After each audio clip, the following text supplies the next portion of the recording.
Hoje eu fiz uma constelação e eu achei interessante alguns aspectos e eu gostaria de partilhar com você. Especificamente, eu não pedi autorização para essa pessoa, então eu vou falar de forma bem generalizada de alguns aspectos que eu tenho observado. E, principalmente, eu quero falar desse aspecto da constelação que eu realizei hoje, porque eu percebo que tem acontecido com uma certa incidência. Eu tenho feito já algumas constelações nos últimos tempos que vem mais ou menos com esse aspecto que eu vou te contar. Então, eu quero falar aqui para você a respeito de constelação e neurodivergência. Bom, eu sou psicóloga, então, na hora que eu estou realizando uma constelação, eu sei muito bem que ali a pessoa me contratou para realizar uma constelação. Entretanto, aquela conversa inicial, quando a pessoa começa a contar qual é a questão que ela quer constelar, geralmente a pessoa já vai mostrando na fala, no jeito, na história que ela vai contando, ela vai mostrando diversas características que chama ali para aquele momento a Inês psicóloga.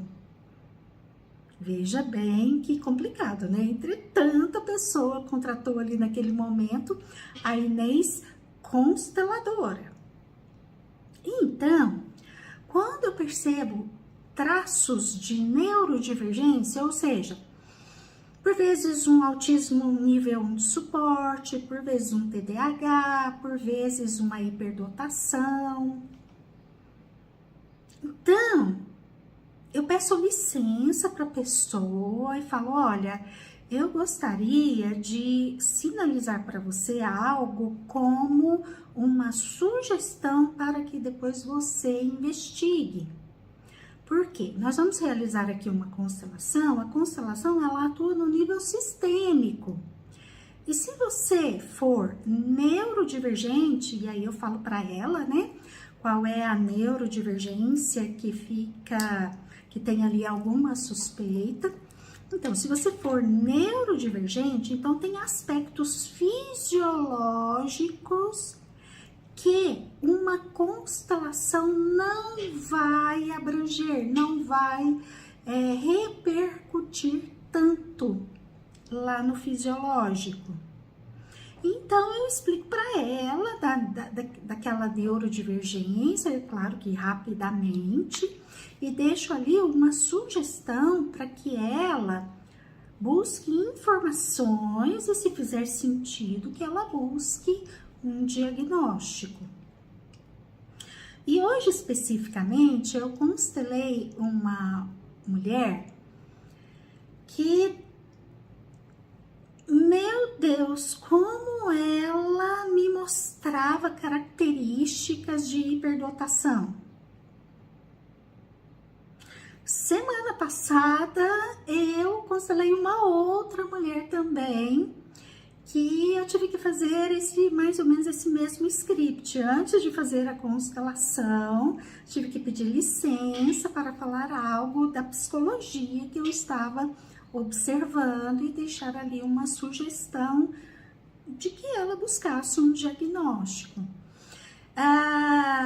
Então, assim, pelo menos uma vez por semana, das constelações que eu realizo, eu tenho percebido que vem pessoas com sintomas nítidos de alguma neurodivergência. E aí, eu não consigo deixar a pessoa sem essa informação. Então, geralmente eu peço licença, explico para a pessoa, olha, o que eu vou falar aqui agora não é constelação, é psicologia. Aí eu explico para ela e depois eu volto para constelação. E aí, eu fico pensando, quando eu tenho a oportunidade de realizar um trabalho assim,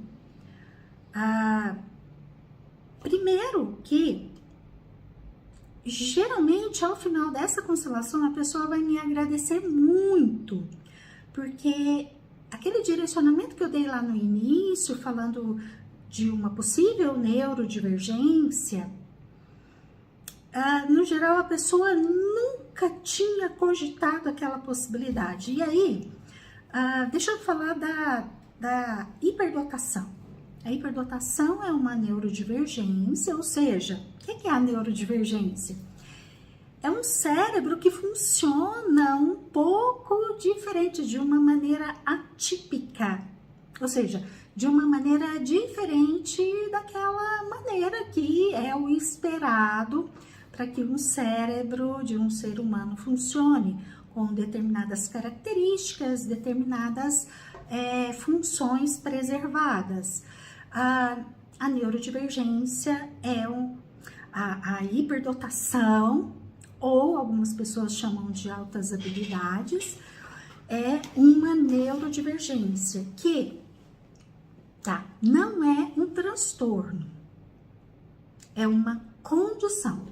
Existem algumas outras neurodivergências que são transtornos, como por exemplo o TDAH, como por exemplo o autismo, porque nesse funcionamento diferente tem alguns prejuízos, tem alguns déficits, vamos dizer assim. E aí requer um tratamento específico. Agora, a hiperdotação é uma condição. Entretanto, é uma condição que, se lá na infância não houve um diagnóstico e aquela criança ela não teve um bom direcionamento de como utilizar um cérebro da melhor forma possível, um cérebro que tem ali uma capacidade específica e com uma possibilidade de uma alta habilidade tão grande.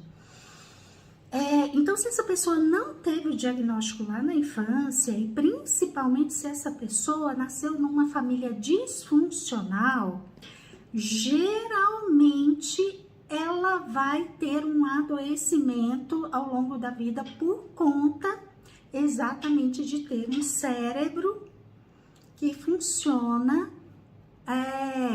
dessa forma tão potente, mas que a pessoa não aprendeu a utilizar.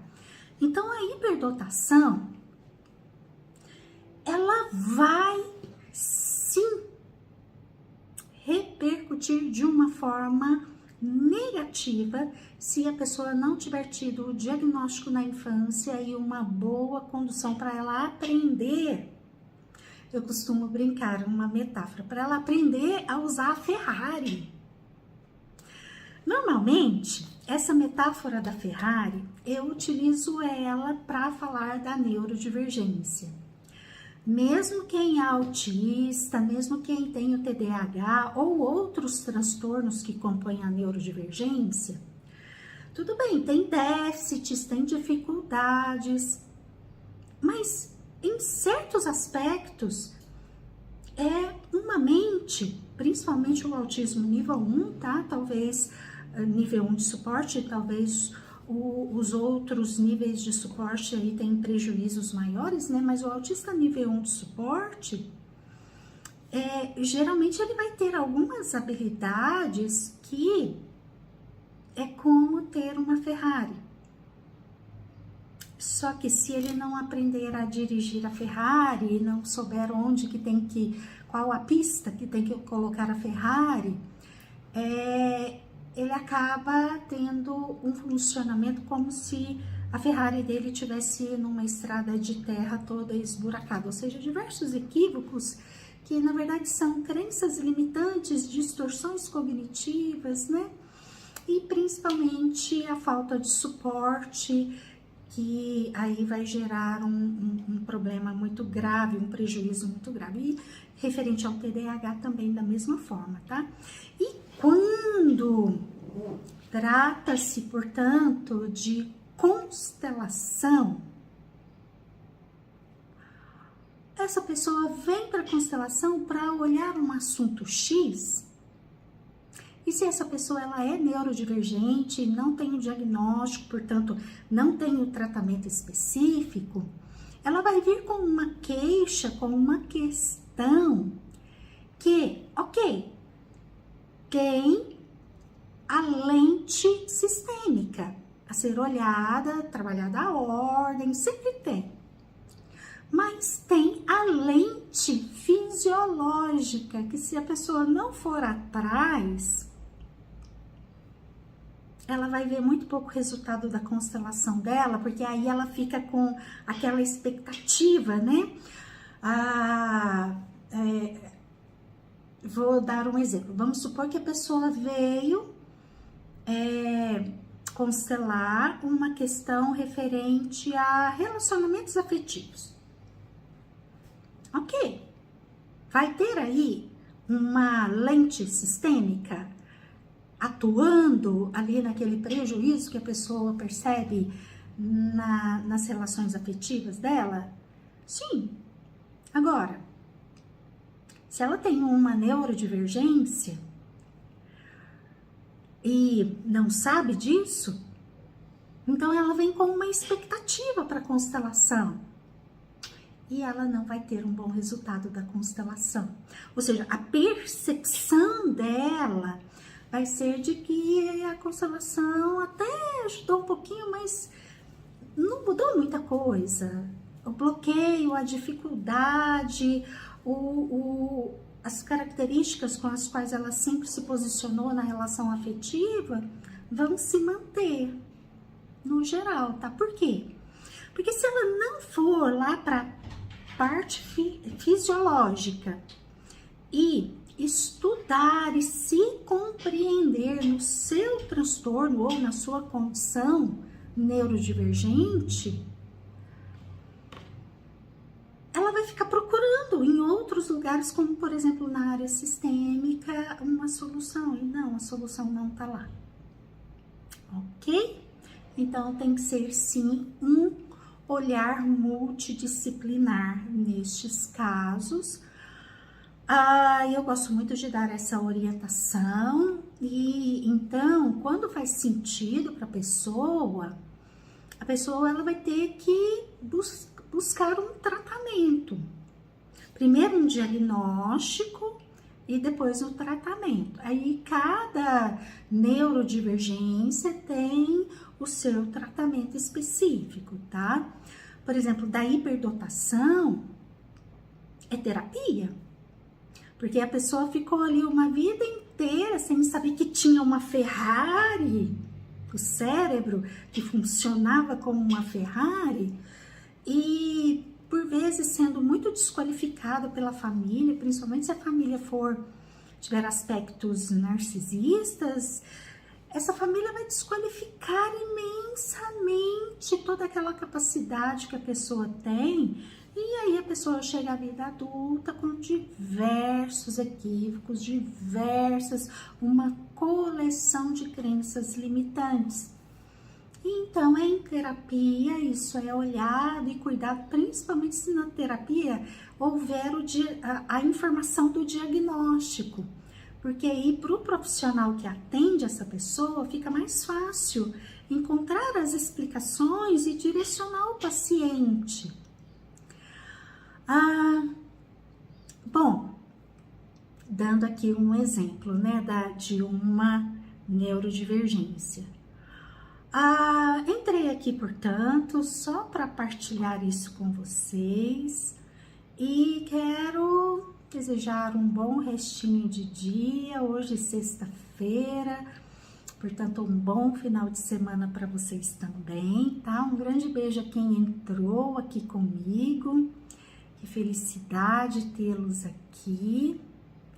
E a gente se vê em um outro momento. Eu vou entrando de vez em quando por aqui, tá, gente? Um grande beijo. Até mais.